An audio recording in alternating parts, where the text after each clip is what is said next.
Hey guys, welcome to a horrible, horrible weather. It is absolutely raining here. In case you can see it, I hope it cools everyone down. But it is raining heavily, heavily here.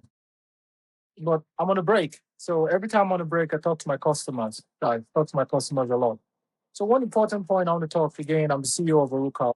MoneSave is a payment device that allows you to tap to pay wherever you are with your rings, with your bracelet, with your glasses, or with a headband. So we do everything in terms of payments. But what I want to answer is why would you wear your payments? So a lot of people ask me that, and I get that a lot, even from investors. I get that from bankers, because it's brand new. Okay, I can tell you it's not natural. Yeah. It's almost not as natural as people started making payments with cash. If you recall, people were making payments a lot with what do you call it, with checks. Okay, we're making payments with dowries. If you remember, with grains, with trade by barter, and suddenly you had to write a piece of paper, so people couldn't understand it. They were like, "Oh, why do you have to write a piece of paper? What if someone runs away with a piece of paper?" So those questions are coming are natural. We're humans. Came all the way down to even paying by phone. Like we used to pay by cash. People got comfortable paying by cash. And then what happened? We turned around so that now with the product coming through there, we're now seeing a shift towards contactless, right? So now you're no longer talking about cash, you're talking about contactless payment, which again, that shocked a lot of people. I've got a CEO, a very, very good CEO friend of mine who has a contactless payment machine. Okay, that's him as well. Again, people see us as competitors in the fintech world. Some of us like to be competitive, but most of us are not. So we work together a lot. So while we do contactless payment and we receive payment, I was talking to one of the CEO friends as well who's got like a POS terminal that he's been working hard on. Where it's not a small business to run. But he was one of those that introduced contactless payment with your card, where you pay by card. People panicked a lot. In fact, he was saying to me that he lost about 5 to 10 million on that of his own cash. Well, not his, but part of his cash and mostly investors as well. Just because people were scared of using contactless payment. So I want to talk about humanity, right? And how we get scared of innovation, rightfully so. And hopefully people like us, founders can come out and have a conversation with everyone to let them know how safe it is, right? So if you look at it, how safe is it to do a contactless payment? Well, it's safe because you are having a limit placed on it by banks. So banks themselves actually tell you to say, hey, you can only pay up to $50 or €50 or $100, €100. That's the maximum cap you have on it. So if you go into tap to pay with your phone, there's a limit on it. That protects you. So hopefully that protects users. And it's been at least 5 years of that going on. In fact, it's still not big in the US. In the US, contactless payment, people still get shocked about it. They want to insert your card. I was down in Africa, I was in Ghana and Nigeria, and they still don't have contactless payment on some ATMs. Like some machines, you have to actually go in there and the machine, you have to code it to say, please accept a contactless payment. So it's still very new, but again, most of the world use it, but others don't. It's the same thing with payment with the ring. So people are still shocked when they hear me say, I will pay with a ring. They don't understand how it works. So hopefully I can talk about that here. Talk about one, how powerful it is. How the fact that, yes, phones are powerful, but they're too powerful for payments. Yeah, which is crazy to think about. Phones are too powerful for payments. Why? Because if you look at your phone is made for phone calls specifically. It used to be for phone calls. People might remember the dialing, right? Where you had to dial in for a phone. You dial your number 6 or 7 or 8 times, and then pick up the dialer and talk. That's what phones were supposed to be. Then it became a mobile, which took a while to form. And now people now have mobiles for every app on the planet. I mean, I'd say I've got about 25, not 30 apps, and I don't know. Guys, let that be an assignment. Go to your phone and check how many apps you have. Check how many apps you have running, and check how many you have running in the background. Right? I'm running my phone is running in the background now, and I have about 60, and it's 12 o'clock. So 60% at 12 o'clock. I charge it in full, by the way. So after this video, I'm sure it's going to go down to next to nothing. The point I'm trying to make there is the fact that there's a lot of devices that's running, or a lot of apps running on our phones. It makes it impossible to rely on the phones going forward. And it's getting worse, right? Apple came up, I think they were trying to increase the price of their phone devices. And I got very angry on this one. If you follow me on LinkedIn, you see I'm very passionate. LinkedIn, YouTube, you catch me there a lot, right? So YouTube, I think was, again, you see me talk about to my customers, one directional. So it's my team sometimes get me to keep to strict. I hardly. But I try to get back to comments as well. Well, if you want to talk to comments, catch me on LinkedIn. But the point is, I really went all out on Apple. Wall Street Journal, Bloomberg. What was the other one? I think there was another one. There's Bloomberg. I think it was the Times in the US.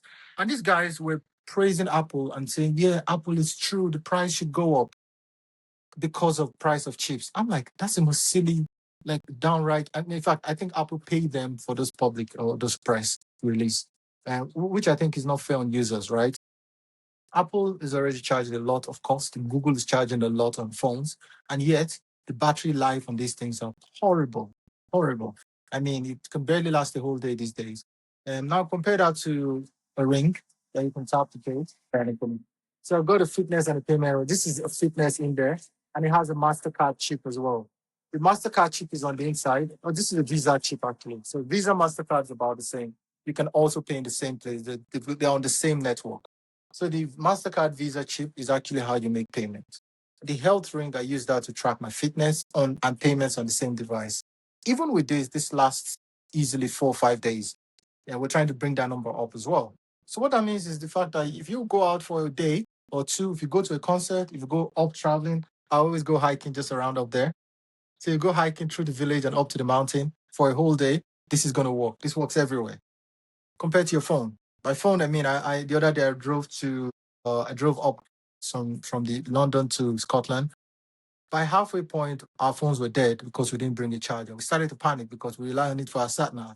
So we had to stop and look for somewhere to charge a phone, not even the car, but the phone. So that shows you the problem we have that we rely on these devices, and what you don't want to do is rely on them for payments. So hopefully that drives on the point that you should not rely on your phones for payment because the battery is just not sufficient. Let's talk about the other point as well, which I always talk about, and that's basically the security as well. So Apple Pay doesn't have any limits. So if you can go to an Apple Pay, you can pay, and a lot of people are happy with that. I'm like, okay, if you're happy that your Apple device or your phone device can make payments wherever you are, that's fine. But know that there's also a risk as well that if that phone gets stolen, they could just go tap to pay everywhere and just keep going because there's no limits. Right? I think it was my MQHB that came up as a check him out as a tech reviewer, and someone went through with a device and stood near his phone, just his phone like that, and using that device, they were able to take $10,000 from his phone while his phone was locked. So it's possible you can bypass the security, but you can't do that with a ring or a bracelet, right? So even if you don't want to wear rings, you can wear this as a bracelet and you can tap to pay. So these things I think are very risky to allow Apple to allow payments on there. But if you do it for convenience, that's okay. We're doing this for convenience, but you have to be careful. Don't rely on it on 100%. Okay. One, because the battery doesn't last. Two, because of risk. And definitely don't risk it. Don't attach it to your primary account. I'm gonna have a whole video on how primary accounts, secondary accounts should work, how many bank accounts you should have. That's important. Again, not any advice at all, because obviously we're selling effectively our own app as well and our own banking app. But needless to say, you need to have an expense account. You need to have an account that if anything goes missing, you can still carry ahead, right? So if your bank, for instance, stops you, because of any fraudulent action and just decide to do an investigation, which could take months or weeks, you can continue to pay with an expense account or your ring. So I think that's important, so you're not stranded. The last point why you thought perhaps you shouldn't pay with your ring or phone, but rather you should pay with the ring is because of the elderly, right? So elderly people, again, a lot of phone apps these days are just too complex. If you open up a fintech app, it's just complex complex to onboard, complex to set up. And I know that as well because as a banker, we feel that we try to make it as complex as possible because of the regulators, which is not fair as well, but that's what it is. So based on that, I think it's important to understand that with the ring, you could just start to pay wherever you are. So it's good from a complexity point of view. In fact, we have an AI ring as well that's coming out. It's already in the UK, it's in Nigeria, it's in Ghana, it's in Mexico as well, and one more country, which I forget. But what that does then, EU, across the EU, so 27 countries. But what that does then, it allows you to talk to the device. So if you're old, if you're, not digitally sound or comfortable, or you're on the go, you can just tap to say and say, hey, please pay John £5. And that payment goes through. So that is important, which you can't do on your phone.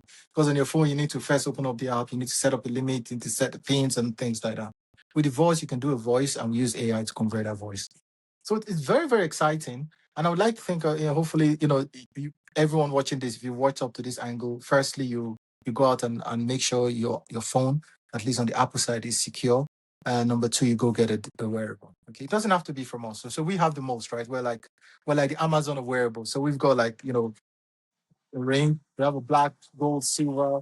We've got like a pink ring. We've got bracelets. We've got eyeglasses. So Meta glasses, by the way, we do payments on that. So we've got it, Orukka glasses. Check it out.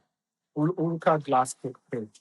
So just go into Orukka.com and you can see most of this. Or go to MoneSave, MoneSave. You can see most of these devices. Okay, so that's it for me. I need to go back to work. Thank you guys. Again, I'm always here. I think my team are always telling me, please tell people to subscribe. I don't have to. If you find it important, come back, join, like, subscribe, or whatever. But in truth, I think I'm just saying this to everyone in the world. You don't have to be a subscriber to learn. Just join, learn, and let's go. We're not doing this for money. We're not doing this for YouTube.